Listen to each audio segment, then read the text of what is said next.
एक, हर बारात में 7-8 महिलाएं और कन्याएं खुले बाल रखती हैं, जिन्हें वे गर्दन टेढ़ी करके कभी आगे तो कभी पीछे करने का प्रयास करती हैं। डॉट। दरअसल उन्हें पता ही नहीं होता कितने प्रतिशत बाल आगे और कितने प्रतिशत पीछे रखने हैं। डॉट डॉट प्रश्नवाचक चिन्ह। 2, जो लहंगा उठाकर इधर उधर चल रही हो और बगैर काम के भी जो भयंकर व्यस्त दिखे, समझ ले कि वो दूल्हे की बहन है। 3, सजने धजने और पहनावे में दूल्हे के बाद दूसरे नंबर पर जो प्रफुल्लित व्यक्ति दिखे, समझ जाएं कि वो दूल्हे का छोटा भाई है।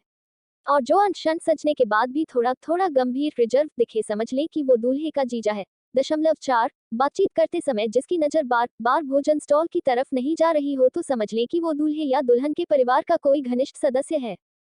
5, ये देश है वीर जवानों का। इस गीत पर वही लोग नाचते हैं जिन्हें नाचना नहीं आता या जिनसे जबरन नाचने की मनुहार की जाती है। अधिकांश नर्तक 45 की उम्र के ऊपर होते हैं। 6, सभी महिलाओं के स्टेप समान होते हैं, बस देखने वालों को अलग अलग लगता है। नर्तकी। 7, महिलाओं को शादियों में सर्दी प्रूफ होने का वरदान है। संदर्भ, बगैर स्वेटर शॉल। 8, पटाखों की सबसे बड़ी लड़ी लड़की के घर के बाहर ही फोड़ी जाती है। 9, स्टेज पर भले ही हनी सिंह प्रेमी हो, पर बारात गंतव्य तक पहुंचने पर गाना मोहम्मद रफी ही गाएगा। बहारों फूल बरसाओ मेरा महबूब आया है। 12, दूल्हा दुल्हन भले कैसा भी डांस करे, लेकिन सबसे ज्यादा तालियां उन्हीं को मिलती हैं। फोटोग्राफर भी उन्हीं पर फोकस अधिक करता है, क्योंकि उसे पता है पेमेंट इधर से ही आएगा। 13, तंदूर के पास हर 25 लोगों में एक ऐसा होता है जो सूखी रोटी बिना घी वाली की डिमांड करता है, हालांकि उसकी प्लेट में gulab jamun, chole, fruit cream, paneer butter masala, मूंग दाल का हलवा आदि पहले से ठूसा हुआ होता है। वास्तव में वो स्वास्थ्य के प्रति जागरूक, हेल्थ कॉन्शियस नहीं, बल्कि वो अपनी कुशाग्र बुद्धि, टैलेंट का उपयोग कर अपने से पहले खड़े लोगों से पहले रोटी लेना चाहता है। 14, 10 रुपए के गोलगप्पे खाकर 2 बार सूखी पापड़ी की नियत रखने वाले भी शादी में गोलगप्पे के स्टॉल पर एक गोलगप्पा ही खाते हैं, वो भी इसलिए कहीं अगले दिन कोई ये न कह दे कि सबसे अच्छे तो गोलगप्पे बने थे।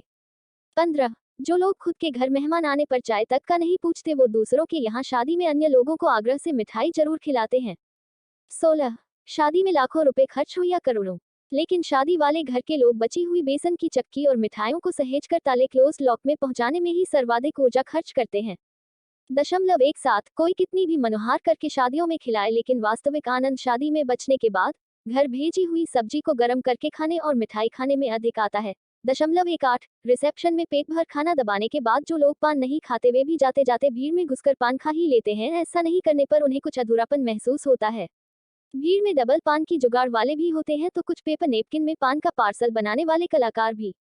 19, रिसेप्शन के अंत में दूल्हे दुल्हन के साथ भोजन करने वाले अधिकांश रिश्तेदार पहले से ही भोजन किए हुए होते हैं।